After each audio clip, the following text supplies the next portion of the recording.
नमस्कार, the news पर आपका स्वागत है। मैं हूं आपके साथ शिप्रा सैनी। कांग्रेस पार्टी के नेता राहुल गांधी की लोकसभा की सदस्यता खत्म हो चुकी है और इस पर अब तमाम नेताओं के बयान सामने आ रहे हैं। कांग्रेस पार्टी समेत तमाम जो विपक्षी दल के नेता हैं वो राहुल गांधी को जिस तरीके से उनकी लोकसभा की सदस्यता खत्म हुई है उस पर लगातार बीजेपी को टारगेट कर रहे हैं और इसी कड़ी में अब पश्चिम बंगाल की मुख्यमंत्री और टीएमसी की अध्यक्ष ममता बनर्जी का बयान भी सामने आया है। ममता बनर्जी ने कहा है कि प्रधानमंत्री नरेंद्र मोदी के न्यू इंडिया में बीजेपी के निशाने पर तमाम विपक्ष के नेता हैं। तो वहीं महाराष्ट्र के पूर्व मुख्यमंत्री उद्धव ठाकरे भी बोले हैं और कहा है कि चोर को चोर कहना हमारे देश में अपराध हो गया है। उद्धव ठाकरे ने राहुल गांधी के खिलाफ जो कार्रवाई हुई है उसकी आलोचना की है। यानी अब जिस तरीके से लगातार ये बात सामने आ रही है कि विपक्ष एकजुटता का दावा कर रहा है।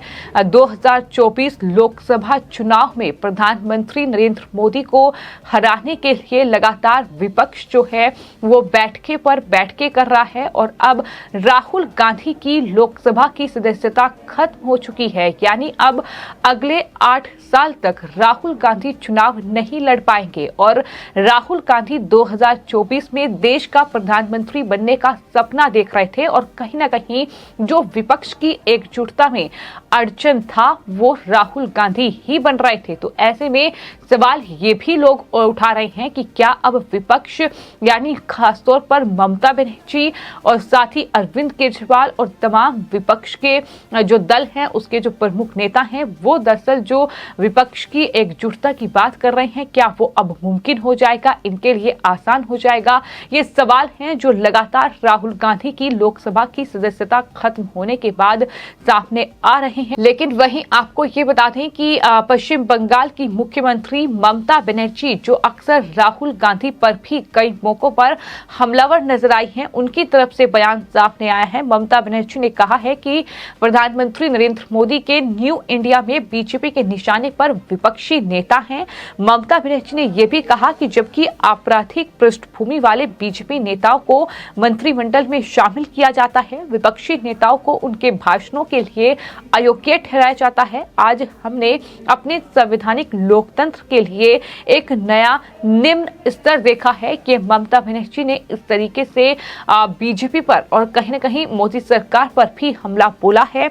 आपको ये बता दें कि सूरत की एक कोर्ट ने राहुल गांधी को मोदी सरनेम पर जो टिप्पणी उनके जरिए की गई थी उसमें 2 साल की सजा सुनाई, जिसके बाद उनकी लोकसभा की सदस्यता पर भी खतरा मंडराया और लोकसभा अध्यक्ष की ओर से अब ये फैसला लिया गया कि वायनाड से सांसद राहुल गांधी की लोकसभा की सदस्यता भी खत्म की जाए और ये फैसला जैसे ही लोकसभा अध्यक्ष ने लिया वैसे ही राहुल गांधी के लिए मुश्किलें बढ़ गई। पूरा विपक्ष कहीं न कहीं अब राहुल गांधी के पक्ष में ट्वीट कर रहा है या कह सकते हैं कि बयान जिस तरीके से आ रहे हैं ये दिखाने की कोशिश की जा रही है कि विपक्ष पूरा एकजुट है। और इसी कड़ी में महाराष्ट्र के पूर्व मुख्यमंत्री उद्धव ठाकरे जो खुद सत्ता गवा चुके हैं, पार्टी गवा चुके हैं, पार्टी चुनाव चिन्ह गवा चुके हैं और अब राहुल गांधी पर हुई कार्रवाई की आलोचना कर रहे हैं। उद्धव ठाकरे ने कहा है कि चोर को चोर कहना हमारे देश में अपराध हो गया है।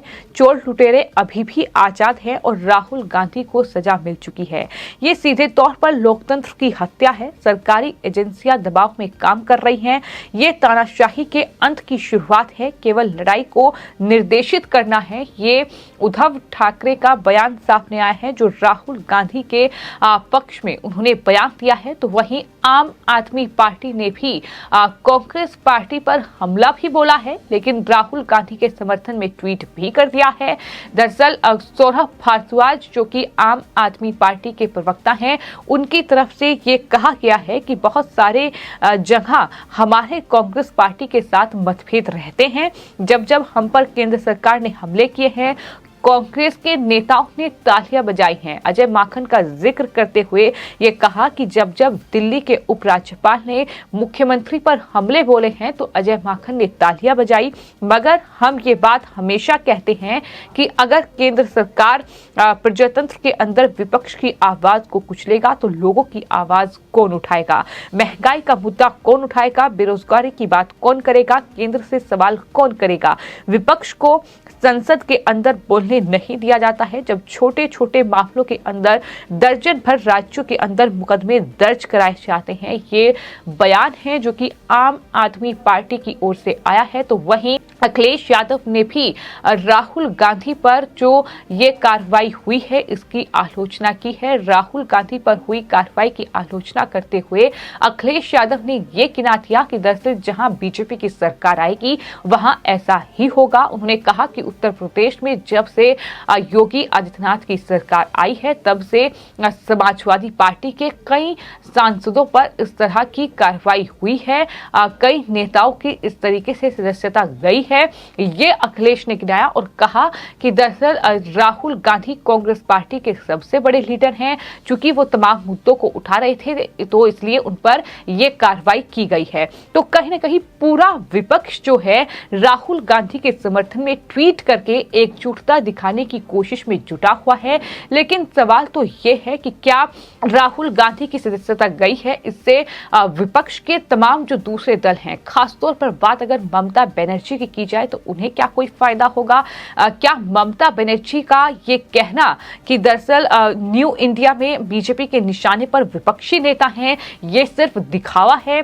क्या ये जो राहुल गांधी की सदस्यता खत्म हुई है इस पर जो ममता बनर्जी ने ट्वीट किया है या बयान दिया है वो दरअसल वो सिर्फ दिखावा कर रही हैं? कि तमाम सवाल हैं जो सोशल मीडिया यूजर्स अब पूछ रहे हैं, क्योंकि राहुल गांधी की सदस्यता जाना ना सिर्फ राहुल गांधी के लिए बहुत बड़ा झटका है बल्कि कांग्रेस पार्टी के लिए भी बड़ा झटका है, क्योंकि राहुल गांधी 2024 लोकसभा चुनाव नहीं लड़ पाएंगे, जो कि मौजूदा वक्त में वो केरल के वायनाड से सांसद थे और उसके बाद वो 2029 का भी चुनाव नहीं लड़ पाएंगे। तो जाहिर तौर पर यह कांग्रेस पार्टी के लिए बहुत बड़ा झटका है, क्योंकि कांग्रेस पार्टी राहुल गांधी को ही 2024 में फेस बनाने की तैयारी में थी, यानी प्रधानमंत्री पद के लिए वही कांग्रेस पार्टी और यूपीए के उम्मीदवार होंगे, ये उनकी तरफ से लगातार कहा जा रहा था। लेकिन वहीं विपक्ष में लगातार तीसरे फ्रंट की बात हो रही थी, जिसमें ममता बनर्जी, अरविंद केजरीवाल, नीतीश कुमार, ये तमाम नेता शामिल थे। तो कहीं ना कहीं ये पूरी जो चीज है वो आने वाले वक्त में देखने को मिलेगी। आखिर विपक्ष अब क्या कुछ गठबंधन करेगा, कौन सी पार्टियां कहां जाएंगी, किसके साथ जाएंगी, ये तमाम तस्वीरें जो हैं आने वाले वक्त में साफ होंगी। लेकिन अब सबकी निगाहें कांग्रेस पार्टी पर टिकी हुई है कि इस पूरे फैसले के बाद, यानी राहुल गांधी की लोकसभा की सदस्यता खत्म होने के बाद अब कांग्रेस पार्टी का अगला कदम क्या होगा। कांग्रेस पार्टी ने बैठक भी बुलाई है, मीटिंग चल रही है, आगे की रणनीति कांग्रेस तय करेगी, ये जानकारी भी कांग्रेस पार्टी की ओर से सामने आई है। तो सबकी निगाहें इस बात पर टिकी हुई हैं कि अब क्या राहुल गांधी जो है या कांग्रेस आलाकमान जो है वो क्या रणनीति तैयार करेंगे, और विपक्ष में ममता बनर्जी, उद्धव ठाकरे हो, अरविंद केजरीवाल हो, नीतीश कुमार हो, या फिर तमिलनाडु के मुख्यमंत्री के चंद्रशेखर राव हो, ये तमाम लोग मिलकर आखिर किस तरीके से आगे बढ़ेंगे, इस पर अब सबकी निगाहें टिकी हुई है। फिलहाल आपकी इस पूरे मामले पर क्या राय है हमें कमेंट बॉक्स में जरूर लिखें और चैनल को सब्सक्राइब करें। धन्यवाद।